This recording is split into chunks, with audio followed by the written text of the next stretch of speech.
matter who wins on November 20th, Paul could lose everything, warns former UFC heavyweight champion. In a recent episode of the podcast Funky and the Champ, commentator Joe Rogan suggested that, even at 58, Iron Mike is still capable of sending Paul's head to another dimension. Cormier partially agreed, saying, "I understand that, and I get what he's saying, and I do agree when he's hitting pads. It looks like there's still something left in there." However, he also pointed to Paul's fight against Mike Perry, who replaced Tyson in the postponed July bout. The upcoming fight between Mike Tyson and Jake Paul has sparked immense anticipation among both experts and fans. While many are betting on a victory for the problem child, UFC Hall of Famer Daniel Cormier has issued a stark warning. Iron Mike could be the one to end Paul's boxing career. Biggest fight.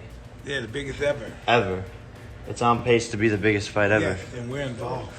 We're involved, right? We're involved. All those big shots, all the biggest athletes in the world, this is the biggest ever. November 28th. The hype surrounding the showdown between the legendary fighter and the influencer-turned-boxer guarantees that the November 15 event will be a spectacle. Despite Tyson's legendary status, questions have arisen about his health and physical ability to face an opponent 30 years his junior. At 58 years old and nearly 2 decades removed from his last professional fight, Tyson is far from his glory days. The bout was originally scheduled for July 20th but had to be postponed after Tyson suffered a flare-up of a stomach ulcer. Amidst this scenario, former UFC heavyweight champion Daniel Cormier warned that Paul might be the one with more to lose. Cormy, with extensive experience in the world of mixed martial arts and boxing, offered his analysis and concerns about the matchup. Cormier noted that while Jake Paul had shown resilience and a considerable reserve of energy, partly due to his youth and physical condition, he was apprehensive about the potential implications of Paul facing a legendary figure like Mike Tyson. Cormier said, "I watched Jake Paul fight Mike Perry. I watched Jake Paul get pressed to the point where he starts to feel uncomfortable, and it looked like Mike Perry had a chance. But then Jake has a reserve tank to draw from. He's 28 years old." Paul's rise has been marked by a series of high-profile bouts, and recently he faced a significant challenge in the form of Mike Perry. Perry, known for his gritty, aggressive fighting style, was able to press Paul to a point of discomfort during their fight, showcasing vulnerabilities in Paul's game. Cormier said, "That is my concern, because what if this looks like a 58-year-old man fighting a 28-year-old man, where Mike can't dig deep?" Cormier's primary concern revolved around the potential mismatch between Tyson and Paul. Tyson, at 58 years old, represents a figure who is far removed from his prime, but still possesses considerable experience and striking power. Cormier speculated about the possibility of Tyson's age impacting his performance, particularly if he struggled to keep up with the younger, more energetic Paul. He stated, "I think it's a lose-lose for Jake Paul because if you beat up Mike Tyson, everyone loves Mike Tyson. But what would happen if Mike wins?" Cormier wondered. Cormier pointed out that if Jake Paul beats Mike Tyson, it might not be as impressive due to Tyson's age and declining career. However, if Tyson wins, it could be a huge shocker. This would be a massive twist in the sports world, possibly overshadowing everything Paul has accomplished so far. Cormier wondered what would happen if the boxing icon managed to knock out Paul. What if Mike knocks him out, though? Then it's over. Everything's done. It would be an all-time backfire. Nothing like that has ever happened in the history of the sport. Cormier's reflections underscore the high stakes involved and the complex dynamics of such a high-profile matchup. The potential for a backfire on Paul's part, if Tyson were to emerge victorious, illustrates the precarious nature of high-stakes sports matchups where history, age, and public perception all intertwine in dramatic ways. Paul, who has a record of 8 wins and 1 loss, has won 4 consecutive fights since his defeat to Tommy Fury in 2023. However, a loss to a 58-year-old Tyson could destroy the credibility he has been building by taking on more serious opponents rather than other influencers. Tyson's last professional fights came more than 20 years ago and ended in a loss to heavyweight fighters he would have likely had little trouble dispatched easily earlier in his career. The fight with Paul will be his first since an exhibition with Roy Jones Jr. in 2022. Paul has had 11 fights and won 9 of them against mostly retired MMA fighters, his sole loss coming to more experienced boxer Tommy Fury. Despite his aspirations to one day challenge for a world title, there's little doubt that the YouTuber-turned-fighter is in the market for the biggest and most lucrative spectacles on offer. Hey, listen, and all it's unfortunately I have to fight and be that guy. I wish I could stop that guy. That guy haunts me. That's I wish I could stop that guy. I wish I could stop that guy. I wish that guy died, but he's here to stay. Speaking on Impulsive, Tyson, who is confident he stops Paul, hinted that once the first fight is done, the unlikely pair could go at it for a second time. Mike Tyson stated, "There is no patty cake going on out there. This is what's going to happen. Two men are going to fight, somebody is going to win, they might fight again, and then they go to their separate banks and life goes on." Paul previously had a rematch with Tyron Woodley after beating him over the distance. He scored a knockout the second time around. He has also been vocal about looking to avenge the Fury loss, but said the Brit turned down this fight to pave the way for Tyson. Many in the sport fear for the safety of Tyson, who has already been forced to postpone the bout on medical grounds. It's as controversial a fight as they come, given Tyson, who still holds the record as the youngest ever world heavyweight champion, is now 57 years old and has been out of the ring for just shy of 2 decades. Coach Robert Garcia told the media that it was ridiculous that anyone thinks Tyson has a chance at producing one of his highlight reel knockouts. Garcia stated, "There's no way. It's like people saying Mike Tyson's gonna go out and knock Jake Paul out. Mike Tyson lost 20 years ago to Burns. He lost in real fights to bums, maybe more than 20 years ago because he's 60. Garcia has previously said that no governing body should be allowing the fight to go ahead as anything but an exhibition. Tyson, who had to lighten his training regimen due to medical advice, expressed gratitude to his fans for their continued support during his recovery. Tyson explained, "I want to thank my fans around the world for their support and understanding during this time." Despite his health setback, Tyson issued a stern warning to Jake Paul. Confident in his ability to return to peak form, he made it clear Paul was in a world of trouble. He declared, "Jake Paul, this may have bought you some time, but in the end, you will still be knocked out and out of boxing for good." However, Tyson's words have only fueled the hype surrounding the fight, even if some within the boxing world don't think it will happen. The fight has been rescheduled for November 15th at AT&T Stadium in Texas, a venue known for hosting large-scale events. Promising to be a spectacle for boxing enthusiasts, the event is set to be broadcast live on Netflix. However, uncertainties continue to cloud the event's future, despite the new date. Former boxing champion and current analyst Sean Porter has cast serious doubt on whether the fight will ever take place. Speaking on his podcast, Porter expressed his belief that the matchup between Tyson and Paul doesn't make sense, even from a financial standpoint. Porter said, "I hate to be the bearer of bad news, but we're not going to ever see Mike Tyson get in the ring with Jake Paul." Porter's skepticism has added another layer of uncertainty to what has already been a controversial event. While the fight is still officially scheduled, fans are left wondering if this highly publicized clash of generations will ever materialize. As the countdown to his boxing match with Jake Paul continues, Mike Tyson has revealed some unconventional methods he's using in his training, including the use of psychedelic mushrooms. Just a little. Just a little. During a recent appearance on Logan Paul's podcast, Impulsive, Tyson discussed how integrating psychedelic mushrooms into his training routine has been a transformative experience. He described the impact of the mushrooms as beautiful, suggesting that they play a significant role in his preparation for the fight. Tyson said, "I have to take them when I train. I always train with my mushrooms." He further added, "'Cause I feel beautiful. It takes me to heaven, baby. If I'm not on mushrooms in the fight against Jake Paul, I'll be on residue of mushrooms." What about the mushrooms? Oh, no way. Fucking way. No way. No way. Tyson's exploration of psychedelics goes beyond just mushrooms. In a 2021 interview with the New York Post, Tyson spoke about a life-changing experience he had after trying the venom of the Sonoran desert toad. You don't think it messes up your lungs? That's what they say, huh?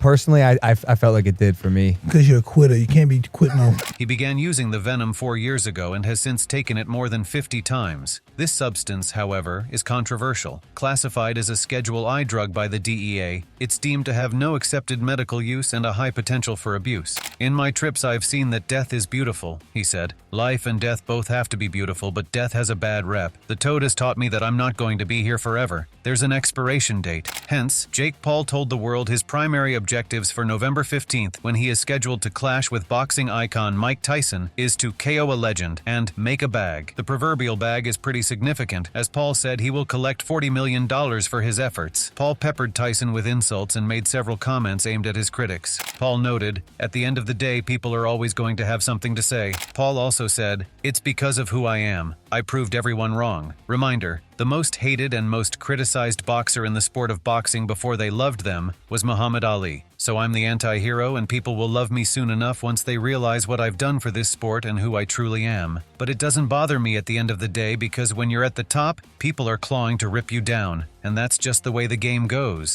Tyson smiled at most of the comments, and when he was prompted with questions, his responses were short, but not necessarily sweet. Tyson was asked if he would be in his prime 1990s form. He replied, "Hey, listen, as soon as I catch this guy, it's over." Tyson also said, "Jake Paul is going to be running around the ring, but as soon as I catch this guy, it's going to be totally over." Assuming Tyson has anything left in the tank, does he represent the biggest challenge of Paul's career? If Tyson is still a dangerous puncher, there could be some level of a threat, especially early in the fight. However, it is almost unfathomable to think that Tyson will have the stamina to remain dangerous for more than a round. At that point, Paul's youth and underrated boxing skills could make things ugly for the boxing legend. The other major question ahead of the fight is Tyson's health. The fight was originally supposed to happen in July, but complications from an ulcer forced Tyson out, and Paul knocked out Mike Perry instead. Tyson was asked about his health at the presser. He replied, "I'm very prepared to knock out Jake Paul." Furthermore, Tyson said, "I'm very prepared. I had a small adversity. I got sick, but I feel good. I'm just ready. I'm just ready. I'm going to do my talk and I'm going to talk my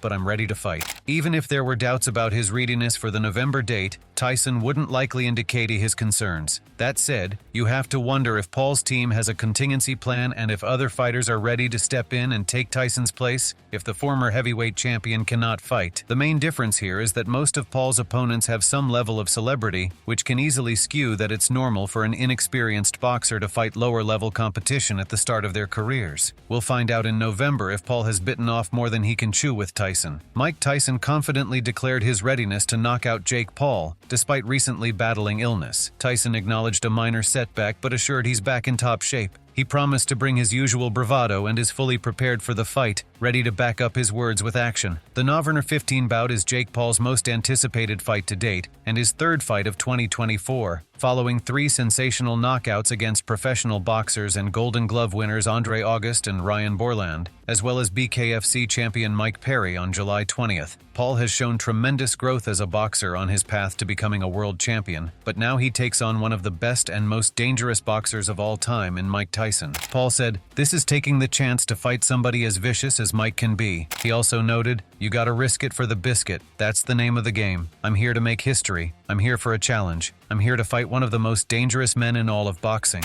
No one that ever did anything great got there with ease or by an easy, non-bumpy road. I'm here to challenge myself. He's vicious. He's a killer. I know all of these things. He has one-punch knockout power. He's the greatest heavyweight of all time, but I will prove all the haters wrong." Jake Paul embraced the challenge of fighting Mike Tyson, acknowledging the danger and intensity of the matchup. He emphasized the need to take risks to achieve greatness, and expressed his determination to make history by facing one of boxing's most feared fighters. Despite Tyson's formidable reputation and knockout power, Paul is driven to prove his doubters wrong and rise to the occasion. Paul and Tyson last met face-to-face on May 13th at the iconic Apollo Theater in New York City to discuss the upcoming fight during an event with Taylor and Serrano, hosted by renowned boxing journalist Ariel Helwani. "Mike wanted this to be a pro fight," Paul said during the press conference. "He wants the war. I respect him for stepping up and trying to put an end to me." Tyson praised Paul's character but didn't mince words. "I really like Jake a lot," Tyson told the crowd, "but once he's in the ring he has to fight like his life depends on it, because it will." Despite speculation that Paul versus Tyson would be an unofficial exhibition match, MVP and Holden Boxing announced on April 29th that the heavyweight boxing mega event will be a professional fight, sanctioned by Texas Department of Licensing and Regulations, TDLR. The matchup will be contested over 8 2-minute rounds with 14-ounce gloves and no headgear. MVP's Badarian told Netflix, "Mike Tyson and Jake Paul signed on to fight each other with the desire to do so in a sanctioned professional fight that would have a definitive outcome." He added that the decision to have 2-minute rounds instead of 3 was to stay true to MVP's belief that the parameters of sanctioned matches should be determined by the fight. Tyson's last sanctioned match took place in 2005 against Irish boxer Kevin McBride. The fight lasted 6 rounds, and McBride was declared the winner by TKO. However, Tyson's last exhibition match was much more recent. In May 2021, he faced Evander Holyfield in Miami. Miami. The fight went the full 8 rounds and ended in a draw. Despite Tyson's long career, he says Paul's short time in boxing shouldn't be an indicator of what he'll bring to the match. Mike Tyson acknowledged Jake Paul's significant growth as a boxer since his pro debut in 2020, which was also featured in the documentary series Untold: Jake Paul the Problem Child. Tyson remarked, "Jake has grown significantly as a boxer over the years." He added, "It will be a lot of fun to see what the will and ambition of a kid can do with the experience and aptitude of a GOAT." Tyson's comments reflect his anticipation for the fight, highlighting the intriguing contrast between Paul's youthful drive and Tyson's legendary expertise. Reflecting on his rapid rise in boxing, Jake Paul didn't hold back in discussing the significance of his upcoming fight with Mike Tyson. Paul noted the full-circle nature of his career so far, remembering how he went viral for knocking out Nate Robinson on Tyson's undercard during his second professional fight. Paul said, "It's crazy to think that in my second pro fight I went viral for knocking out Nate Robinson on Mike Tyson's undercard." Furthermore, Paul told Netflix, "Now, less than 4 years later, I'm stepping up to face Tyson myself to see if I have what it takes to beat one of boxing's most notorious fighters and biggest icons." Paul's statement underscores his journey from an internet sensation to a serious contender in the boxing world. He's eager to prove himself against one of the sport's most legendary figures, demonstrating his growth and ambition in the process. As the fight between Mike Tyson and Jake Paul draws near, the anticipation is electric. Tyson, despite his age and recent health setbacks, remains confident and fully prepared to face Paul. Jake Paul, on the other hand, views this bout as a pivotal moment in his career, eager to prove himself against a boxing icon. With Tyson's experience and Paul's ambition both at play, the question remains, will Tyson's legendary skills overcome the challenge posed by the younger, driven Paul, or will Jake Paul prove he's ready to handle the ultimate test?